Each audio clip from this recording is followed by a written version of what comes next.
Let's jump right into our tale of the tape. Ricardo Sandoval, 23 years old, taking on David Jimenez. Sandoval just one loss on his professional career. He's 23 years old and will have a 3-inch reach advantage over the unbeaten Jimenez, scheduled for 12 rounds. Jimenez will actually fight an entire round orthodox, so sometimes, you know, it's confusing if he really is an orthodox or southpaw fighter, but like Todd said, there's a good uppercut. Measured perfect. He is listed as a southpaw. Sergio, I think Jimenez is playing with fire a little bit with how much he kind of leaps in to fight so often with his hands down.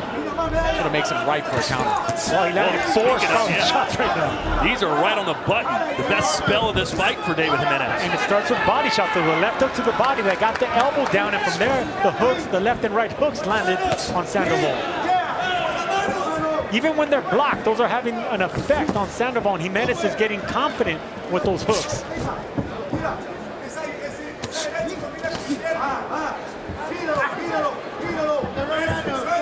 As Chris Mannix mentioned earlier, not a lot of experience for David Jimenez in the later rounds. So the longer this fight goes, you would think it's advantage Sandoval.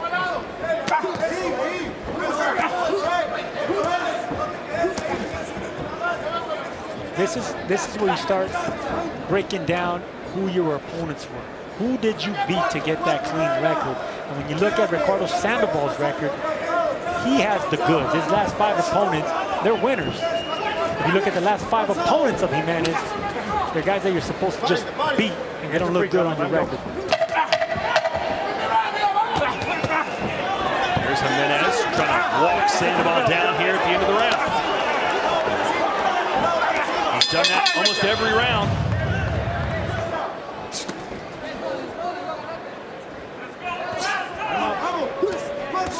I like those body shots right there by Sandoval on the inside. None of these fighters are really doubling up on one side. I think that would break the monotony of a give and take. When you start doubling up left hooks or doubling up right hands or double jabbing your way in. Let him go. Let him go. Gotta let it go. All right, stop. See Jimenez holding the glove. He may get a point taken. Too much holding, man. 1 point, too much. There you have it. 1 point, too much. 1 point, too much. Stop the holding down, man, all right? You ready? So now you can turn up the pressure another notch for David Jimenez.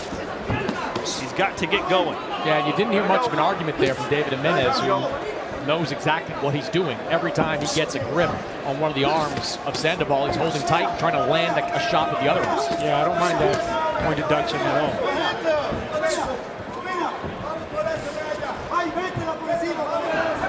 It looks like the body shots are really starting to take an effect on Jimenez. Every time he throws a punch, he's got those elbows tucked in tight, and there's a good uppercut from Jimenez.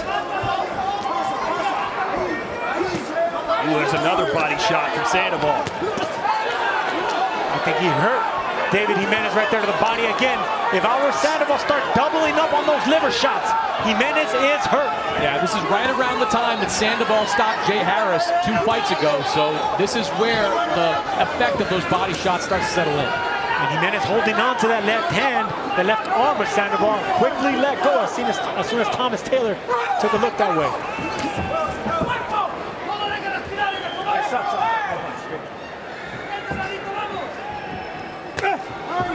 Leaping uppercut. You don't see a ton of those. Oh, Jimenez maybe wobbled straight left there from Sandoval. Jimenez trying to find a reprieve, but he can't. Still 35 seconds left. Sandoval cutting off that ring, making that ring smaller and smaller for David Jimenez. Another good body shot there for Sandoval. The body is weak. This is Mexican style. This is the epitome of that Mexican style. Looking for the right shot, not smothering himself, making that ring small and punishing your opponent. And Jimenez isn't worried about having another point deducted. He's hanging on for dear life. 8 seconds left here in the round. And he was very close, Todd, to getting another point deducted. He is really holding on with that right arm. Now that body shot made Jimenez jump.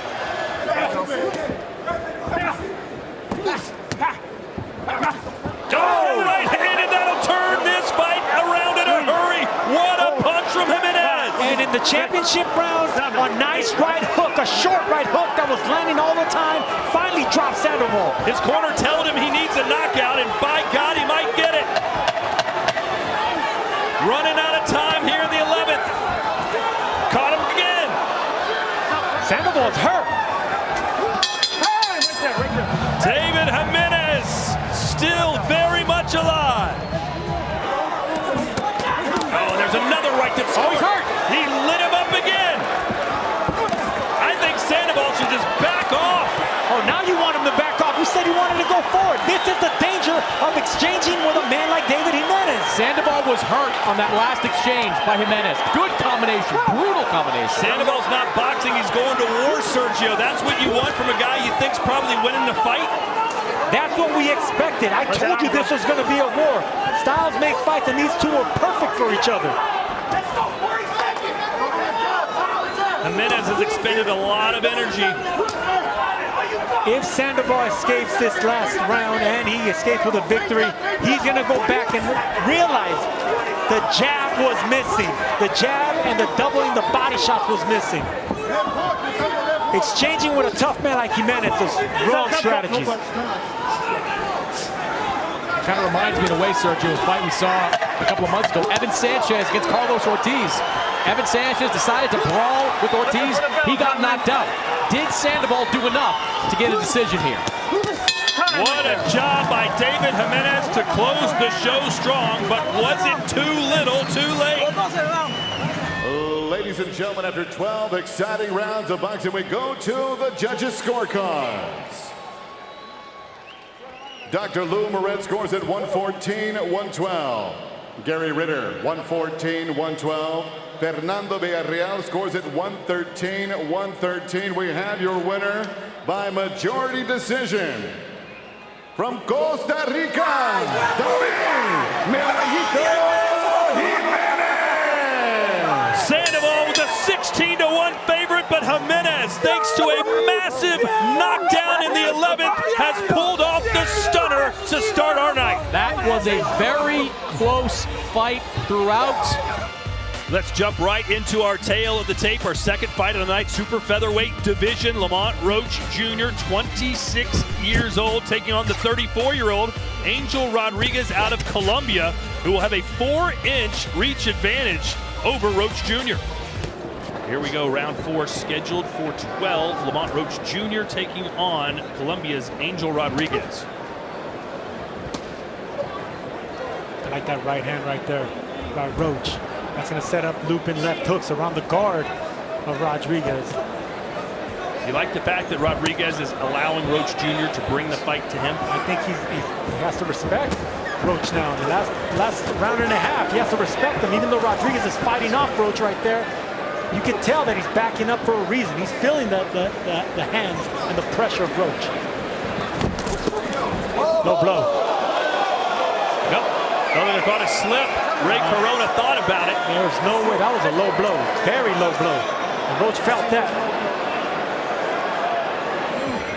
Believes Rodriguez has enough power to concern him. No, because a lot of Rodriguez's knockouts have come against relatively low-level competition. So he certainly can put you down. And as I mentioned, his last fight, he hurt Ubanov in the early rounds of it, but he's not a traditional knockout puncher.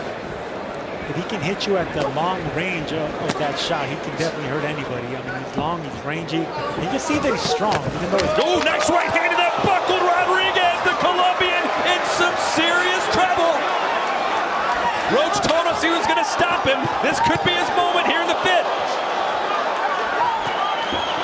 That was the exact shot Lamont Roach was waiting for. He'd been applying the pressure, waiting for the opportunity, and landed a huge overhand right. And look at this holding.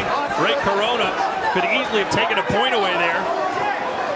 what a statement. Oscar De La Hoya trying to urge Roach on. What a statement it will be if Lamont Roach can get a stoppage over a man who's never been stopped.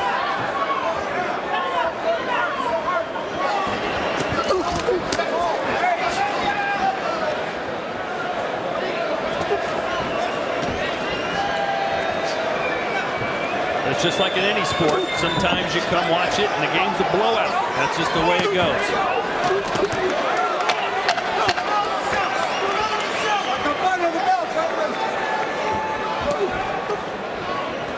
This was a round that I was thinking of giving to Rodriguez, but Rocha's closing out the last 30 seconds really aggressively. So that will do it. Well, ladies and gentlemen, after 12 rounds, we go to the judges' scorecards, and here are the totals. Raul Caiz and Pat Russell have it 116-112. Zach Young, 117-111. All for your winner by unanimous decision, Lamont Rhodes Jr. And now, ladies and gentlemen, let's jump into our tale of the tape for our co-main event of the evening, scheduled for 10 rounds. It's the 19-1 Alexis Rocha from Southern California. He'll take on Luis Verón, who's never been stopped.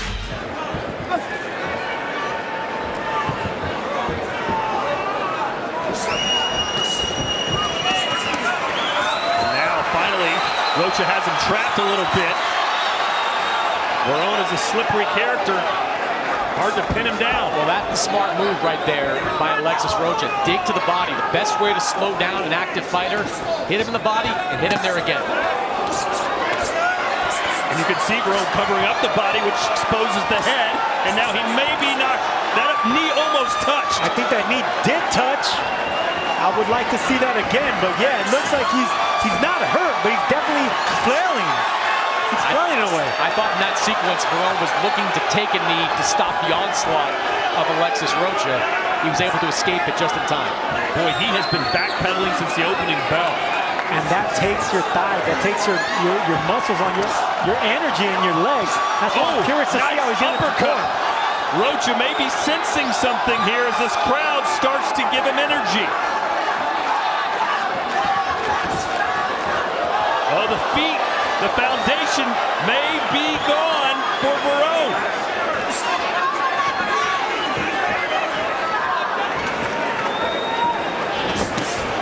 Shots right there. Yeah, left and a right. Minute 40 to go. You know, if you're going to give Verón credit for anything, it's that taking this fight on 3 weeks' notice, he's in shape for it. He's able to keep moving, stay active, avoid those big combinations from Rocha. Still looks relatively fresh in this 10th round.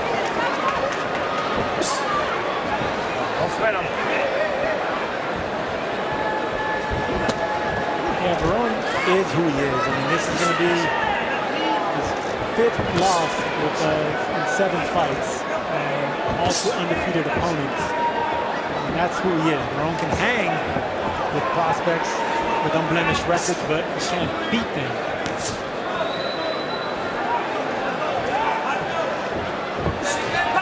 Under a minute to go.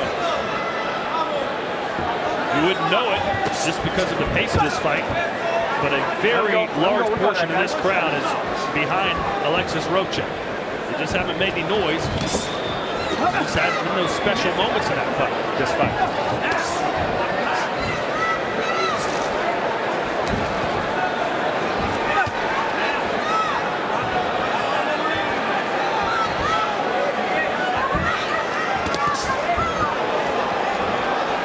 Left scored for Rocha. No knockdown. Rocha was against the ropes. It was kind of encouraging Verón to let loose on touching on the point earlier, Todd, to kind of encourage Verón to throw some punches. All right, Rocha's playing possum.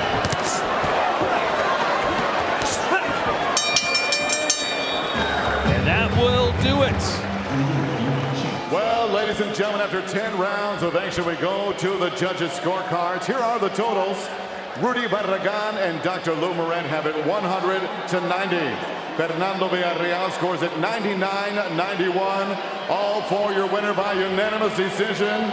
And now the new NABO welterweight champion from Santana, California, Alexis Rocha! Well, ladies and gentlemen, the time has arrived. It is our main event of the evening. And there is Ryan Garcia. He's never lost. 22-0 with 18 knockouts, 5'10", with a 2-inch reach advantage over Javier Fortuna, who many consider to be the toughest opponent of King Rye's career. Can Garcia get it done against a former champion? who's not too far removed past his prime. Fortuna, 33 years old. Does have 41 professional fights, just 3 losses.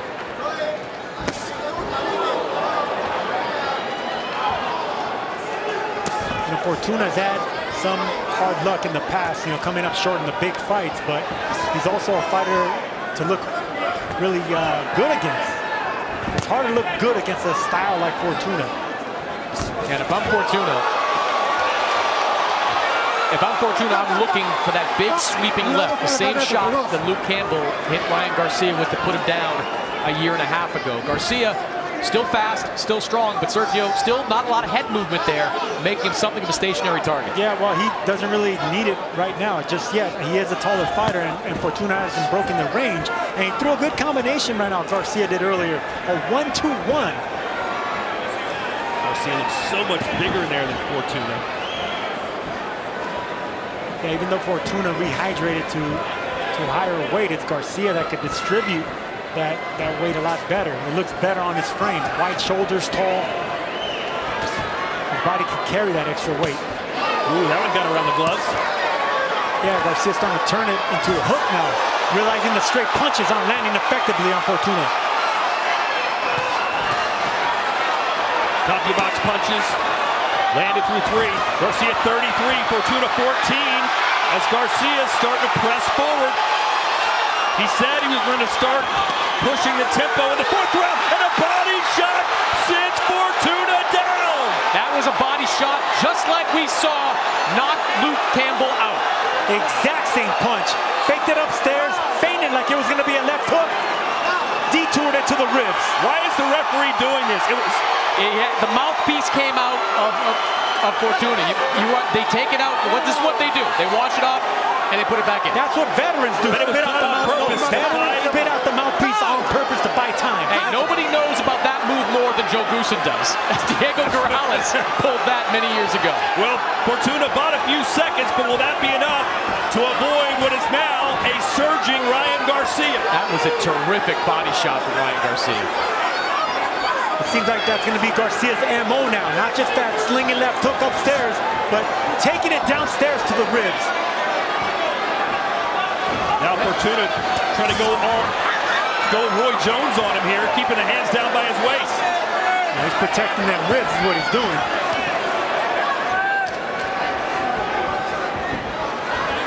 You know, when you talk about guys comfortable fighting southpaws. So he got him again! And this time, he gets up quicker, but that would really knock the wind out of him. And Fortuna fell for the bait. He fell for that right hand, got caught with that check hook. You could see the expression on Fortuna's face when he caught that left hook. Big wince from Fortuna. The end is near, guys. I don't like the look in Fortuna's eyes. Let's see if Fortuna decides to go out on a shield.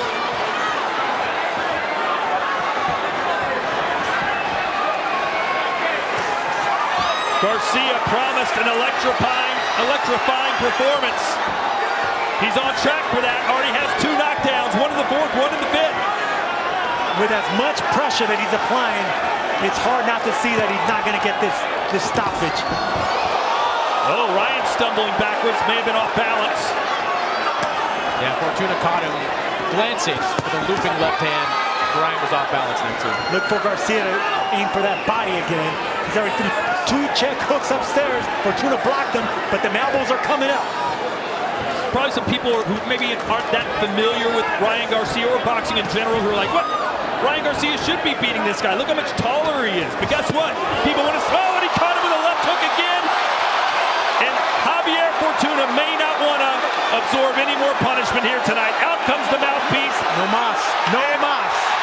Ryan Garcia, a dominant performance over a former champion in Los Angeles. How do you like it? You wanted a definitive win. You wanted a statement win. You got one from Ryan Garcia. He is back. That left hand is like a slingshot. A slingshot upstairs, dangerous downstairs. If you're an opponent of Ryan Garcia, you gotta watch out. Where's it gonna come from? Is that lightning gonna hit you in the temple, or is it gonna hit you in the ribs?